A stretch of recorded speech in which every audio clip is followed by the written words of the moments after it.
All right, let's jump right in. Today, we're talking about a conflict that's absolutely fundamental, something that shapes how we think about, well, everything. It's this deep-seated battle between two completely different sources of truth, divine authority versus our own personal autonomy. This entire massive debate really just boils down to one single question. When push comes to shove, who or what gets the final word on what's actually true? Is it your own mind, or is it something or someone outside of you? And here they are, the two opposing starting points, laid out plain and simple. On one side, you have the worldview of autonomous reason, which basically says, my mind is the ultimate judge of everything. But on the other side, you've got divine authority, which says, nope, truth is above my mind, and it's what judges my claims. You can see right away how these two are just on a collision course. So, to really get a handle on that first perspective, the one where your mind is the final judge, we need to introduce a key term from our source material, the natural man. Now, we're not talking about a literal person here. This is a mindset. It's this built-in assumption that human reason, all by itself, is the ultimate independent standard for what's true. Okay, so if your own mind is the final judge, how do you deal with the concept of authority at all? I mean, you can't just ignore it. Well, that leads us right into our first approach, which kind of explores how the modern autonomous mind handles authority. And it does that by looking to experts. So the modern mind isn't actually against all authority. It's totally fine with the authority of experts. Doctors, scientists, mechanics. But why? Because, and this is the key, it's a kind of authority that doesn't challenge the ultimate power of your own reason. You can take an expert's advice, for sure, but you're still the one who decides whether to accept it. You always stay in control. This quote points to something really fascinating, a kind of hidden deal. On one side, you've got rationalism, the world of things we can understand and control. And on the other, there's irrationalism, the great, mysterious, unknown. The argument is that these two have a sort of secret treaty that's designed to protect our human autonomy. So, how does that work? Think of it like this. The clearing is the world of facts, the stuff your intellect can manage. The forest, all around it, is, well, it's everything else. The realm of mystery, chance, the unknown.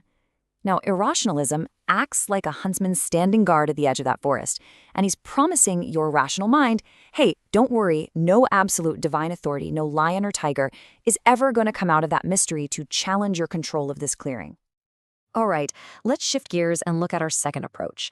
This one delves into the historic Roman Catholic framework, which is really famous for its attempt to build a kind of bridge to bring two very different worlds of knowledge together. So this system sets up two coexisting orders. First, there's the order of nature. This is everything we can figure out just using our own reason. Think classical philosophy like Aristotle. It deals with abstract ideas or essences. Then, separate from that, you have the order of faith. This is governed by divine revelation, stuff you find in the Bible and accept on authority. This part deals with concrete existence, the world as it actually is. But here's the catch. The source we're looking at points out a huge difference. The God you discover through Aristotle's philosophy is an abstract concept, an unmoved mover. It's not the personal creator God of the Bible, the He who is, who actually brought the universe into existence and is involved in it. And this really leads to a critical question, doesn't it? Are these two beings actually the same? Can you just seamlessly connect a God discovered through pure logic, one that doesn't create or intervene, with the active, personal creator God of the Bible? And this is the core critique from the source material. In trying to bring these two orders together, the God of faith eventually gets judged by and measured against the rules of the order of nature. So at the end of the day, autonomous reason is still in the driver's seat, calling the shots on what parts of divine authority it's willing to accept. Okay, that brings us to our third approach, which looks at the Arminian perspective, another major view within Protestantism. According to the source, this view has a really tricky issue, what we could call the common ground problem. So to get this, we need another key term, brute fact. What's a brute fact?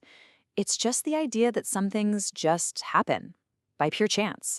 They're random events that aren't connected to some bigger divine purpose. So the critique here is that by allowing for these brute facts to exist, this theological system ends up accidentally sharing a really fundamental assumption with the non-believer's worldview, the idea that not everything is actually under God's control. It creates this supposedly neutral common ground that's actually built on the idea of chance.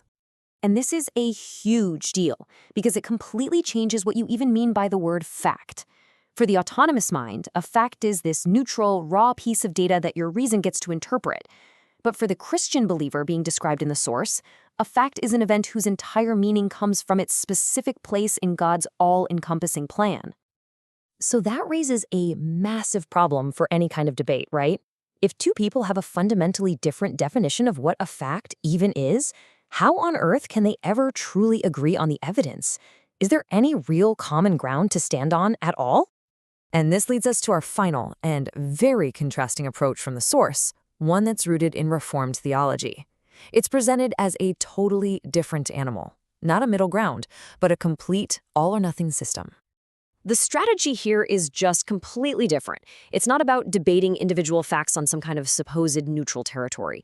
Instead, this approach puts an entire interlocking worldview on the table. The argument isn't just this specific fact is true, but that this whole system is the only thing that makes it possible for any fact to be meaningful in the first place. And these are the non-negotiable building blocks of that system: a self-contained God, a created world, a divine plan that covers everything, the fall of humanity, and the necessity of redemption. The key thing here is that every single piece depends on all the others. It's not a buffet where you can pick and choose. You have to look at the whole structure at once. And all of this builds to a very stark all-or-nothing claim.